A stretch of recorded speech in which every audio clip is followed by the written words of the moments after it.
All right. We are going to be looking at Jesus as he starts to send out his leaders tonight.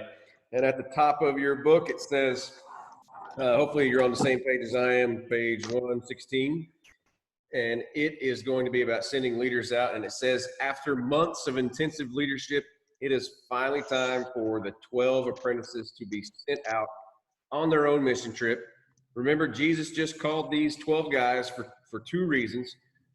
First, so that they might be with him and grow closer to him. And second, so that he might send them out, which we're going to, and talks about that in Mark 3:14. It is no surprise to them that Jesus is sending them out. It's an exciting time, yet the 12 are scared to death. So how will they respond to the challenge? Where will Jesus send them? And what will he say to them? And what will happen? So we're going to check that out here in these verses. Would either of you like to read any? I can read that. It's really loud here. I might want to mute myself. Well, if you mute yourself, you can't read. And I can't read. We'll handle it. We'll deal with it. So if you want to read Luke 9, 16, I'll read Matthew 10, 5 through 23. And if one of you two want to read Mark 6, 7 through 13, that'd be great. I'll take the long ones. Okay. Mark what? Mark 6, 7 through 13. And then Luke 9, 1 through 6. I'll do the Matthew one since it's more verses.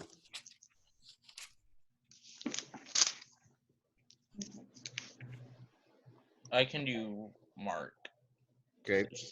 You've got Mark. I'll let Natalie do Luke 9, 1 through 6.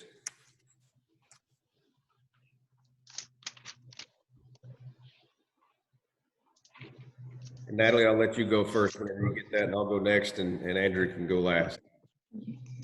One day Jesus called together his 12 disciples and gave them power and authority to cast out all demons and to heal all diseases.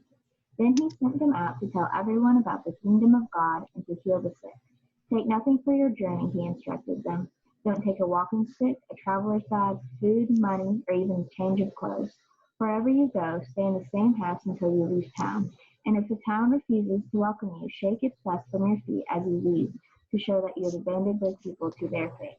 They began their circuit of villages, preaching the good news and healing the sick. Okay. Matthew 10, 5 through 23 says, Jesus sent out the 12 apostles with these instructions. Don't go to the Gentiles or the Samaritans, but only to the people of Israel, God's lost sheep.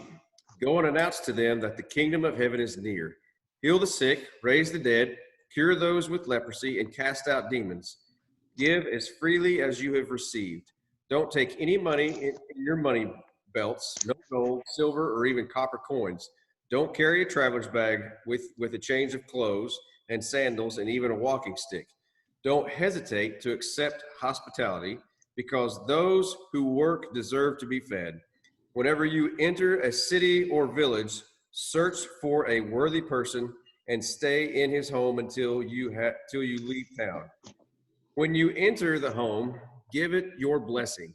If it turns out to be a worthy home, let your blessing stand. If it is not, take back the blessing. If any household or town refuses to welcome you or listen to your message, shake the dust off your feet as you leave. I tell you the truth, the wicked cities of Sodom and Gomorrah will be better off than such a town on Judgment Day. Send out as sheep among wolves, so be shrewd as snakes and harmless as doves. But beware, for you will be handed over to the courts and will be flogged with whips in the synagogue. You will stand trial before governors and kings because you are my followers. But this will be your opportunity to tell rulers and other unbelievers about me. When you are arrested, don't worry about how to respond or what to say. God will give you the right word at the right time. For it is not you who will be speaking. It will be the Spirit of your Father speaking through you. A brother will betray his brother to death. A father will betray his own child and will rebel against their parents and cause them to be killed. and all nations will hate you because you are my followers. But everyone who endures to the end will be saved. When you are persecuted in a town, flee to the next. I tell you the truth, the Son of Man will return before you have reached all the towns of Israel. So, Andrew, you're up. Okay, we're going to bear with mine because I have a different version. That's fine. And he called the 12 to himself and began to send them out 2 by 2 and gave them power over unclean spirits. He commanded them to take nothing for the journey except a staff, no bag, no bread, no copper in their money belts, but to wear sandals and not to put on 2 tunics. Also he said to them, in whatever place you enter a house, stay there till you depart from the place, and whoever will not receive you nor hear you when you depart from there, shake off the dust under your feet as a testimony against them. Assuredly, I say to you, it will be more tolerable for Sodom and Gomorrah in the day of judgment than for that city.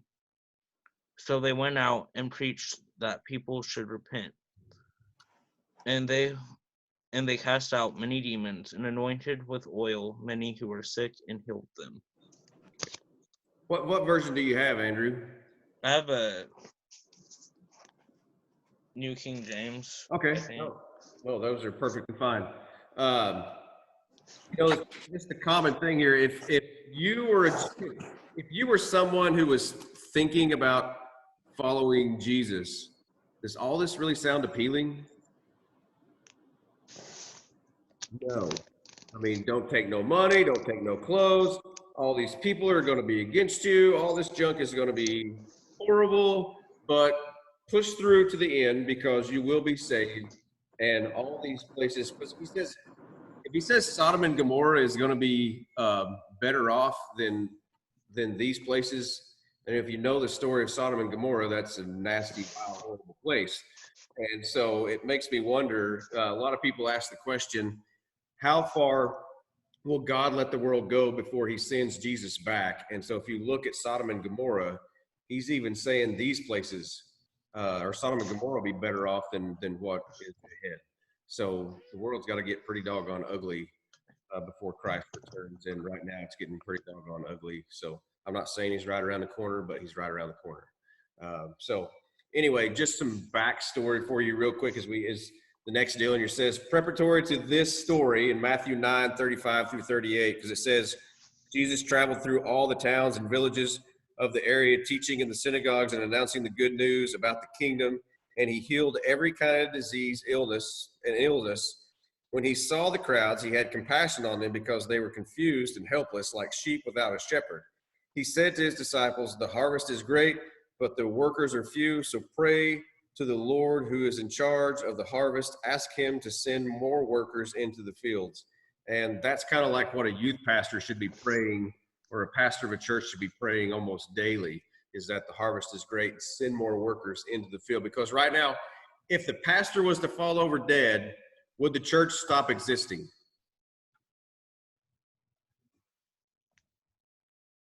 A lot of people think that if the pastor goes out, that the church is just done. But in reality, if the volunteers and the workers were to quit today, would the church go under? Yeah, because pastors come and go. Pastors come and I've been here through, I don't know how many pastors. Now Dayton's been here a long time, but I've been here since I was 12 years old and I'm 44 now. I've been through a lot of pastors in this church, and it's just part of it. Pastors come and go, they fulfill different callings, but most of your volunteers and your workers are here their whole life. And so if they go away, then the church is in big hurt. So in those verses I just read you, what is Jesus's main desire? It is to do what? To send more people out. Yeah, to bring more people in to hear the gospel and to receive Jesus as their Savior. So that's just the main desire, and even why Jesus is sending these guys out as we read in these verses. So as the 12 listened to Jesus instruct them, what do you think they were feeling? Is Jesus was telling these guys what to do, what you just read. Put yourself in their shoes. What are your thoughts and feelings about this? Because still, we got to remember, there's no cars, no nothing, and we're just sending you out afoot to these towns to witness to these people. They'd probably be scared. They probably wouldn't want to do it. And one other thing is to keep in mind, it was not out of the ordinary for people to show up to your house and for you to give them a place to stay for the night. So a little bit of it has some familiarity to it, but you never know what the response is going to be from these people. Especially, how many of you would love to just take off with the clothes you got on? We're just going to leave tonight. If I told you right now, okay, we're going to fly to wherever, or we're going to walk to Rogers, Arkansas. Don't bring any clothes. Just wear what you got on your back, and we're just going to go until I feel like we're done. And don't bring no money. You'll be fine. Trust me. Are you in or are you out? Probably out. Probably out, okay? Probably thinking you're a bit crazy at that point. So, but I mean, the other thing is too, what age group are these guys? Our age. Yeah, they're teenagers. You got one guy who can pay temple tax, so we know he's above the teenage years. But these are a bunch of teenagers, and who better to get to do the wildest, craziest stuff you can think of? That's why youth ministry is the bomb. That's why it's the greatest. You can take teenagers out, and you can accomplish so much more than you can with a 44-year-old adult who's been in church his whole life and just feels like I'm just a mushroom in this church, and I'm just going to sit here and mold to my seat. Get it? Mushroom, mold. Kind of threw that in there, trying to be funny. Pastor humor. Daughter didn't think I'm funny. Guy. So, these guys just had what they had on their back. And they're most of them. I mean, Matthew might have had a little jingle in his pocket, former tax collector, probably wearing nice clothes, probably looking pretty fly, wanting to walk around. But then you had the fisherman who probably stunk like fish and maybe had some change, but not much. And all the rest of the people he called, the 12, they're like, okay, let's go. And man, if Jesus just got up and started walking, said, let's go. It's easy to say now that we would do that because, well, we know what this book says. And we kind of got an idea we got a better idea of who Jesus is than these 12 guys do. That's the other thing we forget. These guys are still trying to figure Jesus out. It's kind of like when you try to lead someone to Christ. It's no different because you're asking them to abandon a part of their life, maybe abandon their whole life, and make Jesus everything in their life. And that's a real chore for a lot of these people, just to drop everything they're doing and just say, you know what, I'm all in. And that doesn't happen all the time. So I don't know what all they had with them. I guarantee it wasn't much because Jesus wanted no distractions. If we were to go out right now, would Jesus say, hey, bring your cell phone with you? You know, I don't know. If you'd have caught me a few years ago, I'd say no. But now that's one of the best ways we reach out to people anymore. But I think a lot of people right now are finding there's nothing like good face-to-face contact, especially when you've been quarantined for a while and can't go out and see your friends or talk to family you'd like to go see. I think a lot of people are seeing the value of face-to-face. I know Sunday there was some, we're not really open for everybody to come in, but pastor said, I'm not going to kick you out if you show up. And we had some families show up, and it was really good to see people, if that makes sense. I mean, I got the people I got to see when I go to work, but how many of you are stuck at home most of the day?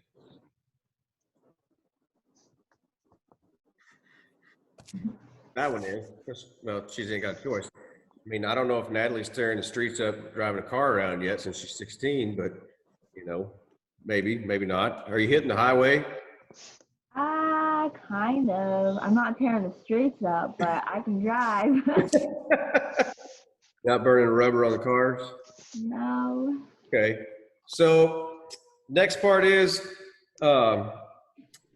What's Jesus' instructions before he sends them out? Before he sends them out on their little journey, what's Jesus tell them they need to do? First of all, who's the people he sends them to? Because in Matthew 5, it tells him what group of people to go minister to first.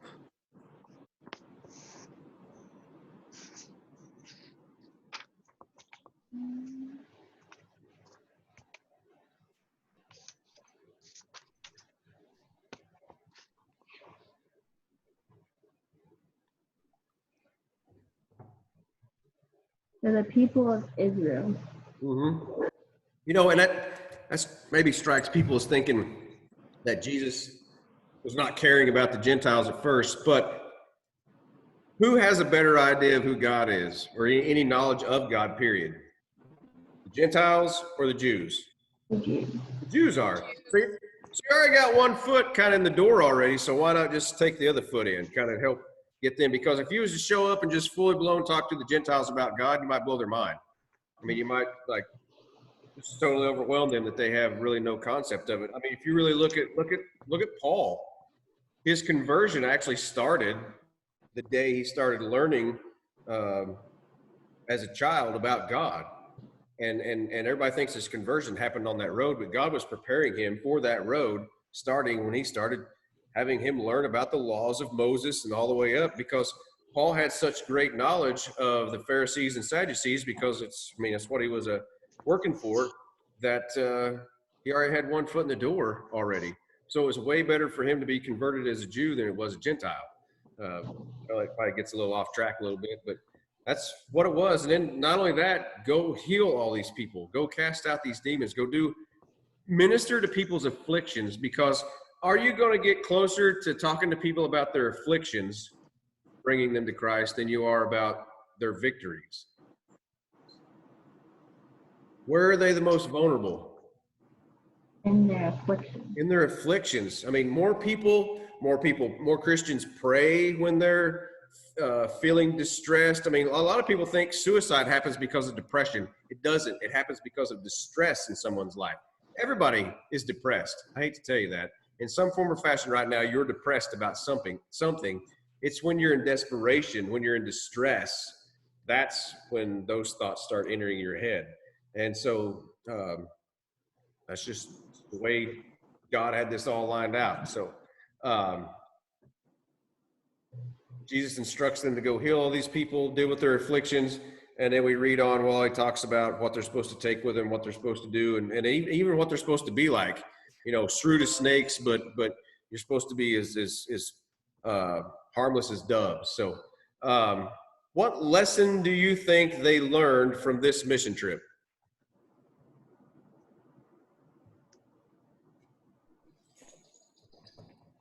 Part of me thinks about the fact that, they don't even really know who Jesus is, but Jesus is doing all of these amazing things. I wonder if sometimes they felt like they needed more to go out and do stuff. I feel like that all the time too. Like, I'm not good enough to go out. I'm not Jesus, right? But Jesus tells them, you don't even need your earthly belongings. I'm sending you out, leave all these things behind. So I feel like that was not only like a humbling moment for them, but also, Jesus didn't tell us to grab this super special thing. He told us to leave everything behind because we're what we need. Yeah, I think off of that, one of the things they learned is that they don't need what the world has to offer. They need to die to themselves and give him all of them, and don't take anything with them that would hold them back from doing what he has for them to do. Right. No, I think you're right. What do you got, Andrew? And then I think they're also just getting more confident that he is who they're saying he is. And it makes them more confident to go out in these towns that he's sending them to. Yeah, because the first thing that a lot of Christians do when we ask them to go out and spread the gospel, or ask them to go knock on a door, they get this really, really warm feeling on themselves because they're not too sure of themselves. They don't know what to do. And it's kind of, my daughter makes a lot of noise here. it's uncharted water for them. They've seen Jesus do it, and they kind of got an idea to do it. But if we were to go out and share the gospel tonight, and we were to go hit door to door, what's your thought process?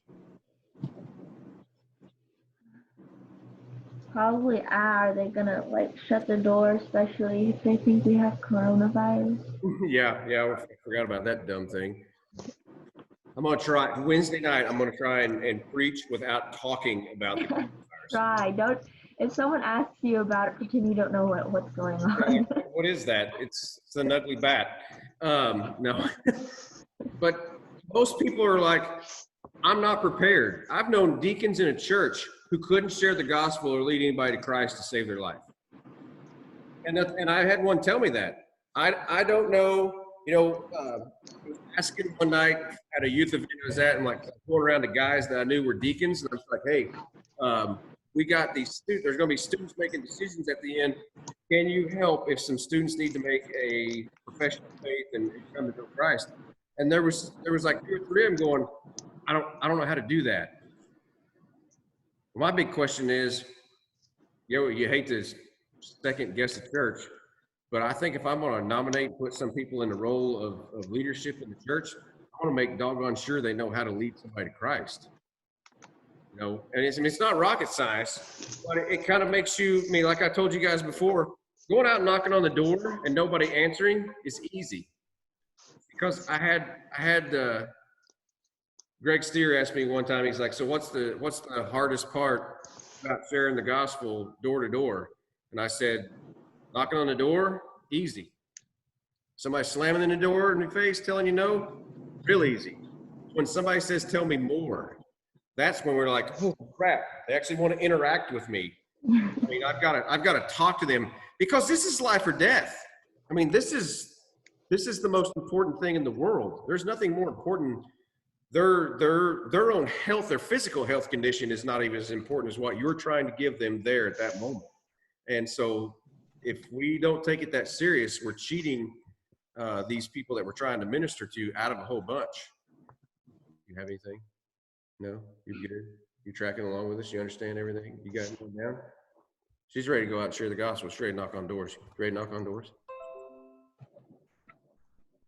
Am I back? She's ready. Okay. So we're going to go down and knock down what this is all about outside the box. And it says, I think Jesus waited until the night before to tell his disciples, in the morning, I will send you out on a road trip, because really they need all night to kind of wallow this around in your head. Because if we plan a mission trip or any kind of outreach deal, you usually have a month to a couple of months to kind of get things figured out. A, whether you want to go, B, what you're going to say, and hopefully I'm doing a good enough job preparing you for that by teaching and training you how to go out and share the gospel with people. And that's one of the biggest downfalls.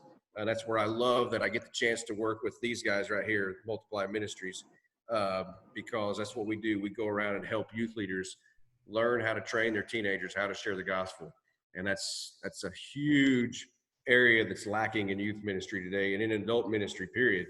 So anyway, he tells them the night before, it says, I'll send you out on a road trip. Come ready for the adventure of Come ready for the adventure of a lifetime. Get a good night's rest, because you're going to need it.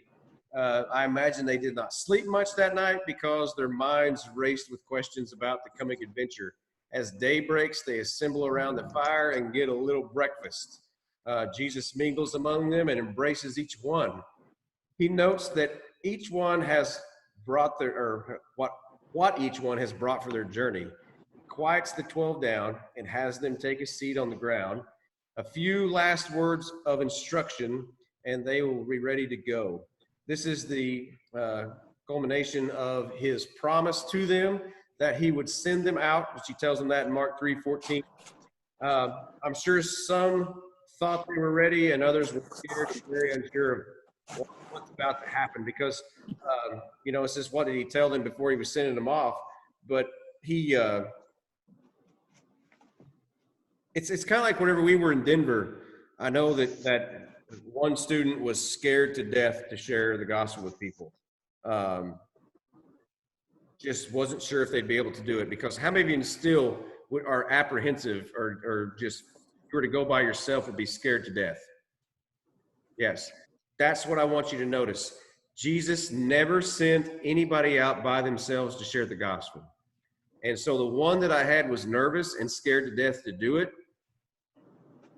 You always have that one person in the crowd that's that extrovert that is ready to go out and do whatever. And then you have the introvert that's right there behind them, kind of just hiding in the shadows a little bit.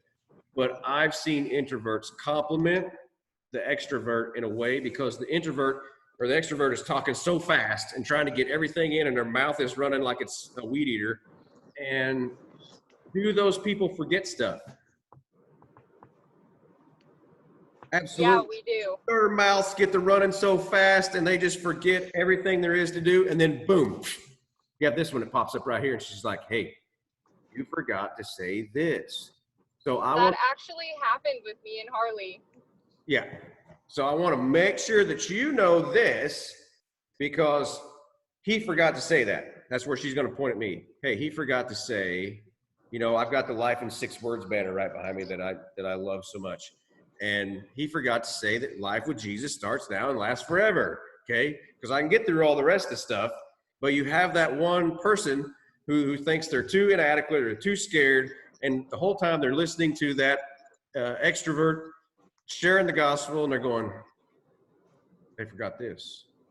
They forgot this. So I need to speak up, or we're going to be a failure here. And that's where, for those of you who are still a little scared or a little timid or just need to kind of hang out for a minute, you don't even have to stand there. You're a huge encouragement for the person who is talking. So they complement each other in a way.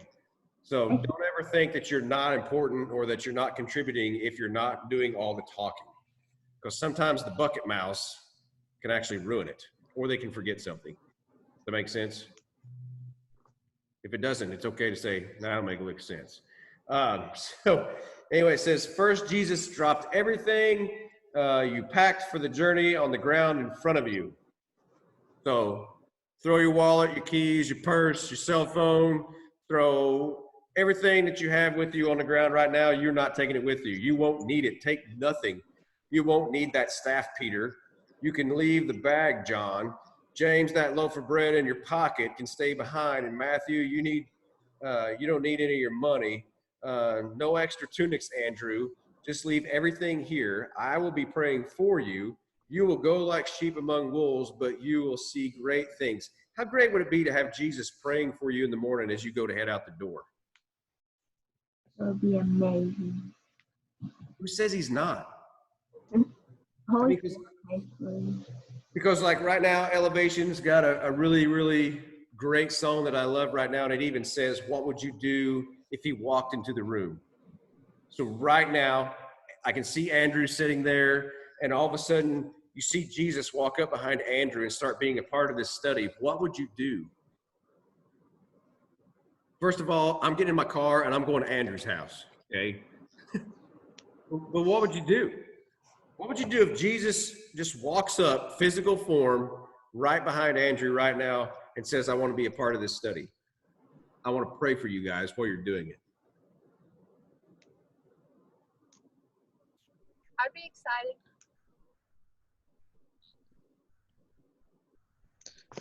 It'd probably just be like excited but speechless at the same time.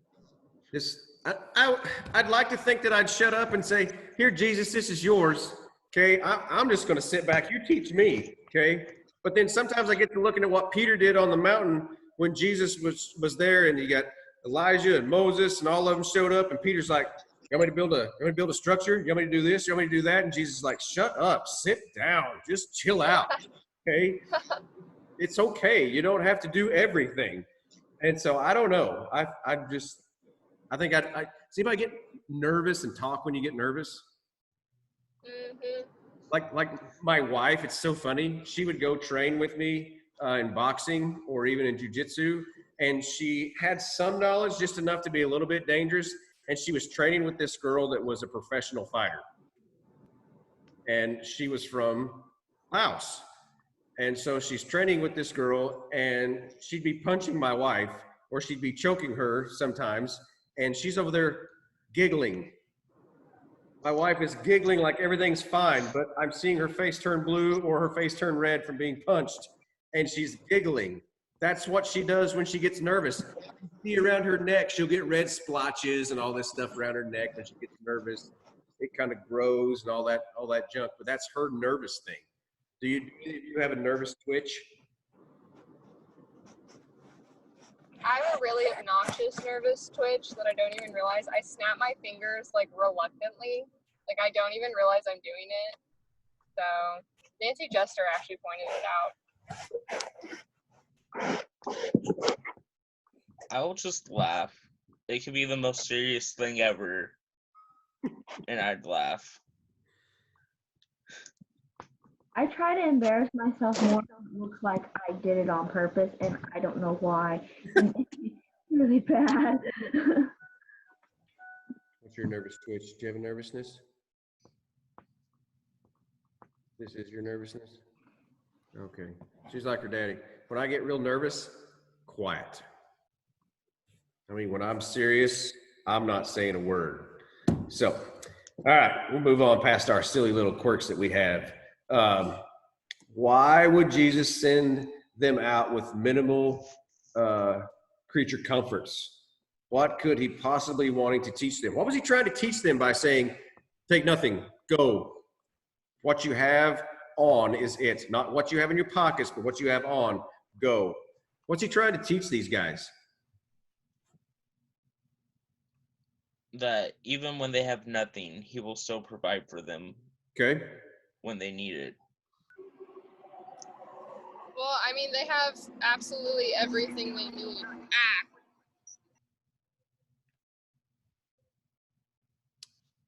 Man, Laney just went total mute. But I mean, for a lot of you, you're getting towards that age that you're getting closer to being out on your own. Are there some things that your parents are already doing to teach you to do on your own by yourself without them? They might be, you're just not recognizing it right now.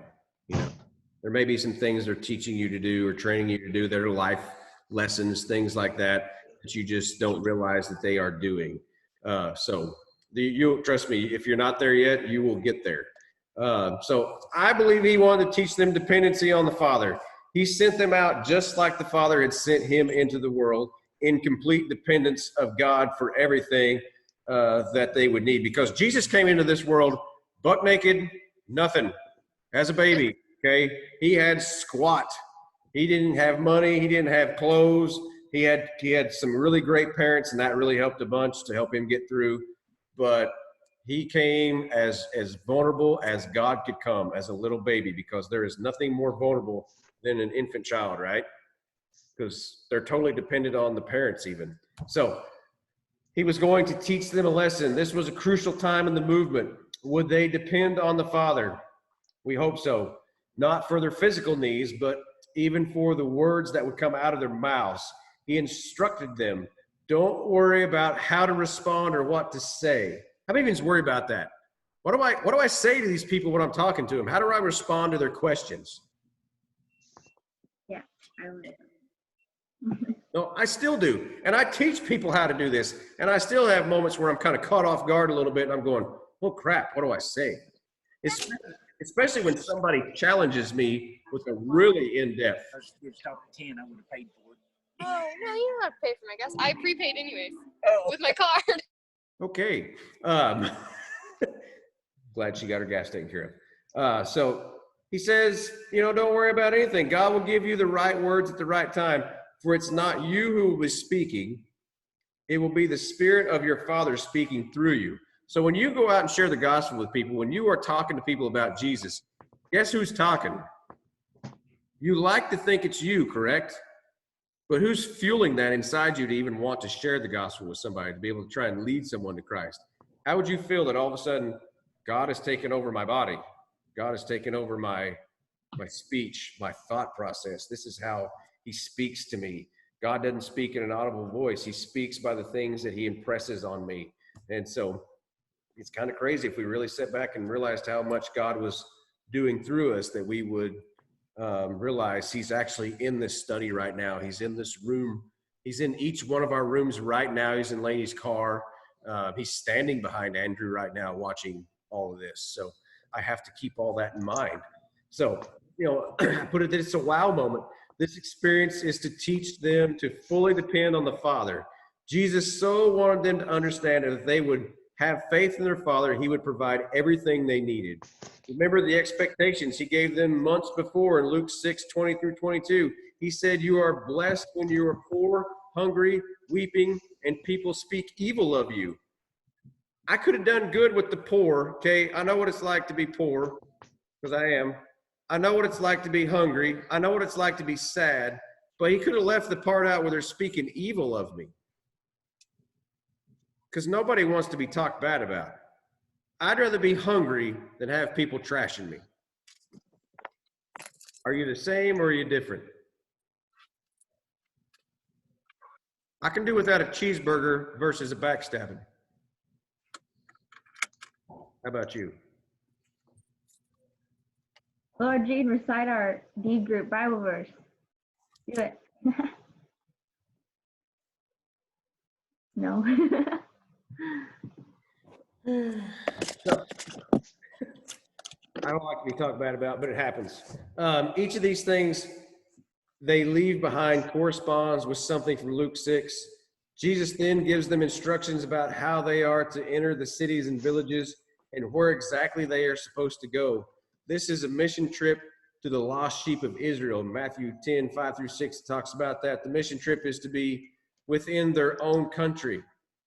The people who look like them and speak their own language, which for us, that'd be the people in your classroom, the people in your family, the people that you work with, people that are familiar with you, that you are familiar with. I certainly wouldn't send you to Africa on a mission trip if you couldn't do it here. Would that make sense? I mean, if you couldn't tell your friends or family about it, I'm certainly not going to send you to tell a bunch of foreign-speaking Africans about the gospel, because that'd be even harder, be even weirder for you. So this has got to happen in their own homeland. It is their first step to take the gospel to their own people. The transculture trip are coming, but for now, the focus is on Israel. Let me put that I at the end. Settlements and Jewish people. Jesus gives many more instructions on what house to enter, what exactly to say, how long to stay, and when to move on. He even instructs them to do short-term missions within their own culture. The experience is meant to teach these young leaders complete dependence on the Father. The next page, it says, finally, Jesus pairs them up, sends them out. I wonder how Jesus paired them up. I wonder who the poor soul was that got stuck with Peter, because Peter's up front and blunt. Did Peter draw Matthew? I don't know. You got the guy who's got a little money with the guy who thinks he knows it all. That would be some trip. I can only imagine the emotions built the place. The pairs set off in different directions. 6 pairs of 2 on an adventure of a lifetime, taking the good news of the kingdom to the lost Jewish people. I imagine that Jesus called each pair forward and gave them specific instructions as 2 were to go. Wow, who wrote this? When to return, then prayed over each of them. Jesus left without 12 guys. He had invested in leaders for the last months. What will Jesus do while they're away for the next several weeks? And we'll figure that all out here eventually. But I don't know. I mean, I don't think Jesus gets nervous, but I would have been. If I'm sending these guys out to do my work, I'm going to be like, oh. I mean, really, if I was Jesus, my first prayer, if they walked out, would have been, God, please don't let them screw this up.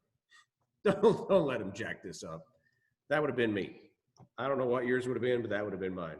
So, have you ever been on a short-term mission trip within your own country? So if you were to describe what a short-term mission trip is, how would you describe that? And try and do this. Don't overthink it. LTC. Okay.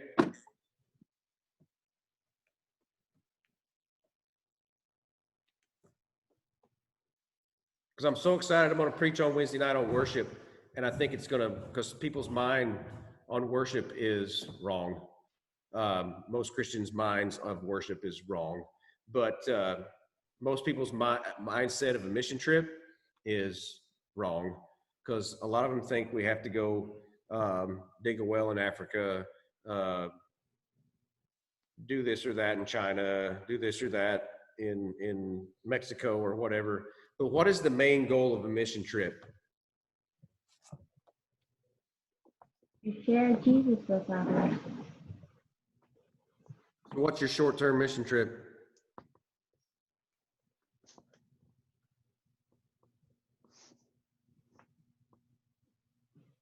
Some people's short-term mission trip is just getting involved in the church.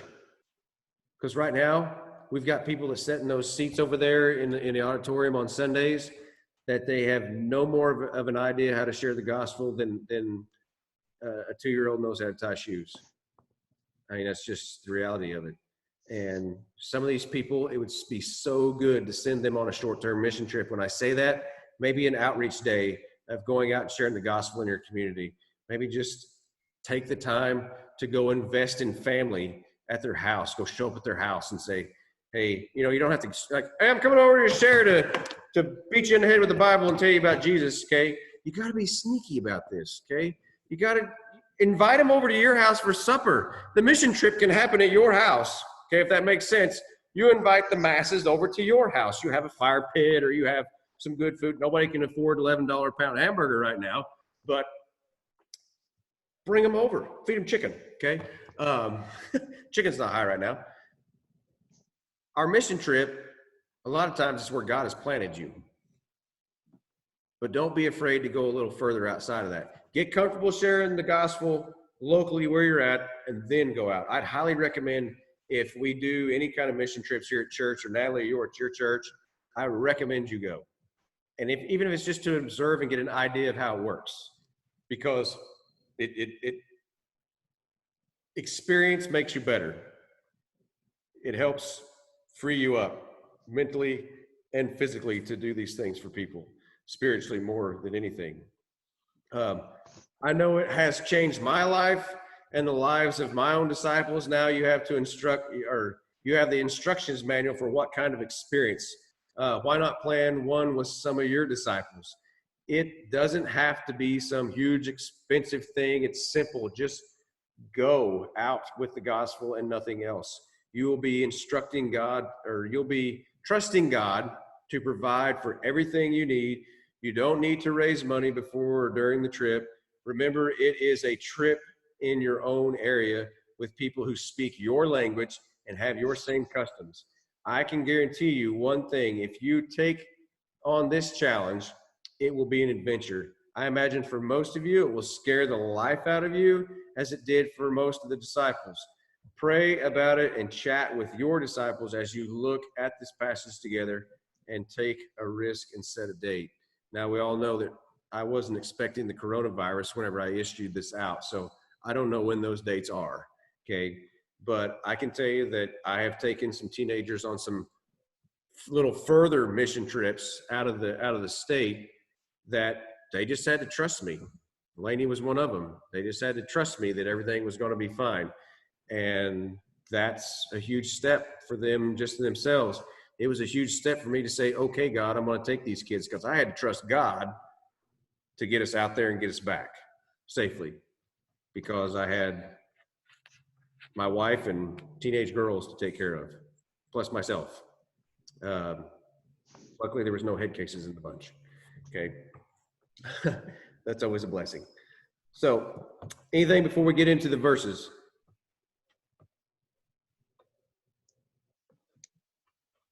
Y'all good? You got it? You ready to go on a mission trip? I'm ready to go on a mission trip. I mean, I'm scared, but I'm ready. On our little rocket ship. What cartoon's that off of? Zooming through. Little Einsteins. Yeah. Little Einstein. Yeah. She used to watch, Ready for on board. Ready to explore. she used to watch that when she was little. Little Einstein. You guys are welcome. Right. Yeah. She would watch that when she was little. Now she's big. So, Does anybody want to read Luke 6, 20 through 26?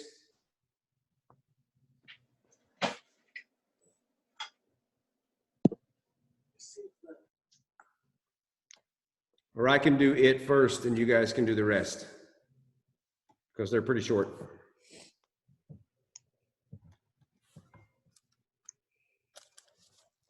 Does anybody want Acts 4, 1 through, Acts 4, 1 through 22? That's pretty long. Which ones do you want, Sniffles? I can do Acts 4, I guess. Okay, Laura Jean said she'd do Acts 13. Does anybody want to do Second I'll do Corinthians? Philippians. Okay. Lainey, do you want to do 2 Corinthians 8, 1 through 5?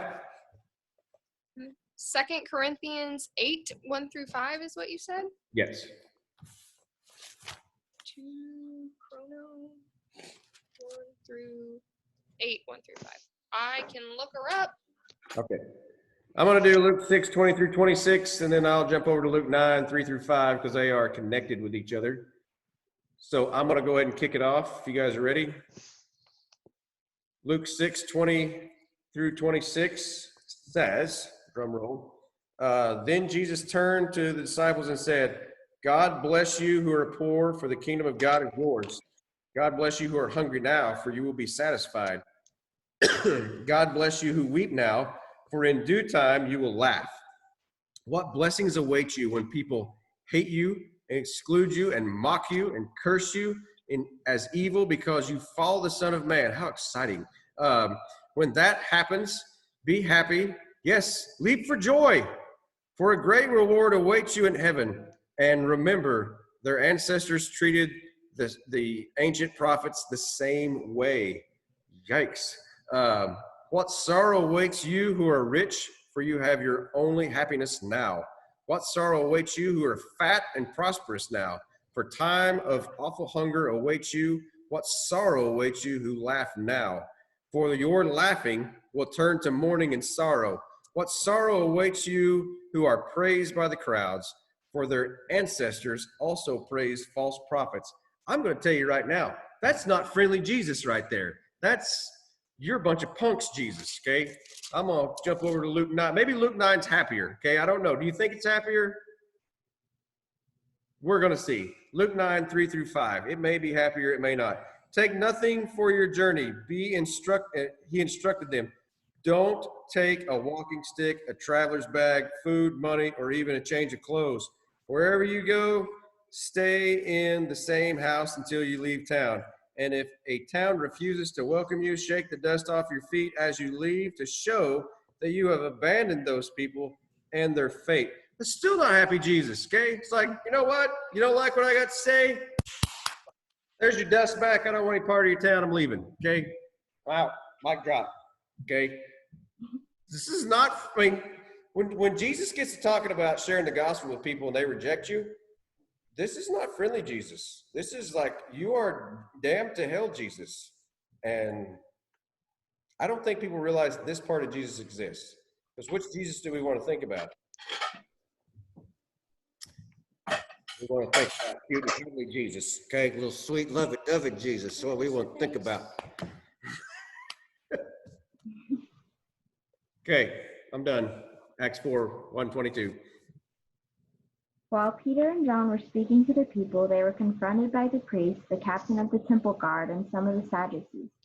These people were very disturbed that Peter and John were teaching the people that through Jesus there's a resurrection of the dead. They arrested him and, since it was already evening, put them in jail until morning. But many of the people who heard their message believed it, so the number of believers now totaled about 5,000 men, not counting women and children. The next day, the council of all the rulers and elders and teachers of religious law met in Jerusalem. Annas, the high priest, was there along with Caiaphas, John, Alexander, and other relatives of the high priest. They brought in the 2 disciples and demanded, "By what power or in whose name have you done this?" Then Peter, filled with the Holy Spirit, said to them, "Rulers and elders of our people, are we being questioned today because we've done a good deed for a crippled man? Do you want to know how he was healed?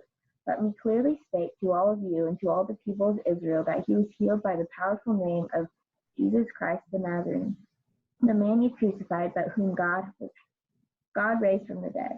For Jesus is the one referred to the scriptures where it says, "The stone that you builders rejected has now become the cornerstone."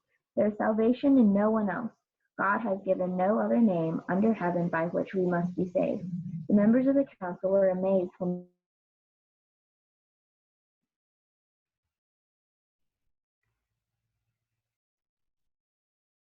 She froze up. man who had been healed standing right there among them. There was nothing the council could say. So they ordered Peter and John out of the council chamber and conferred among themselves. "What should we do with these men?" they asked each other. "We can't deny that they have performed a miraculous sign, and everybody in Jerusalem knows about it. But to keep them from spreading their propaganda any further, we must warn them not to speak to anyone in Jesus' name again." So they called the apostles back in and commanded them never to speak or teach in the name of Jesus. But Peter and John replied, "Do you think God wants us to obey you rather than him? We cannot stop telling about everything we have seen and heard." The council then threatened them further, but they finally let them go because they didn't know how to punish them without starting a riot. For everyone was praising God for this miraculous sign, the healing of a man who had been lame for more than 40 years. So do you see the things that Jesus told them would happen coming true? Yes. Yes. And so most people, okay, I should reword that. Some people in Peter's shoes would have renounced Jesus and just walked on. Would have said, we're sorry, we're not going to say his name again. We're better off to be silent than to lose our status in the community, lose your status in class, in school, your family, whatever it is that where you might be persecuted at, because all of you at least risk some form of reputation when you take a stand for Christ. You're going to, some part of your reputation is going to be questioned or damaged, or somebody's going to tell you to be quiet about it somewhere down the road in your life. Not really anything you want to think about or get excited about, or you may have already experienced it. But Peter's boldness, no, we're pretty more worried about disappointing God than we are you all. So we're just going to keep on trucking on. And fortunately for us right now, we live in a country where nobody's going to kill us for spreading the gospel. So Acts 13, 1-4, young lady. Among the prophets and teachers of the church at Antioch of Syria were Barnabas, Simon called the Black Man, Lucius from Cyrene, Manaen, the childhood companion of King Herod Antipas, yes, and Saul. On one day, as these men were worshiping the Lord and fasting, the Holy Spirit said, "Appoint Barnabas and Saul for the special work to which I have called them." So after more fasting and prayer, the men laid their hands on them and sent them on their way. So Barnabas and Saul were sent out by the Holy Spirit. They were down to the seaport of Seleucia and then sailed for the island of Cyprus. Okay, so one thing I want you to notice in here, well, are they appointing disciples to go out and do stuff? You have disciples who are making disciples. So, because was Barnabas one of the original disciples? No. Okay, you have, just a list of guys here. Simon the Black Man, you have Lucius, Manaen, you got, that was with King Herod, and Saul. That was the other thing that was hard for them to get out. And so they're commissioning these guys to go forward. But what did they do along with praying?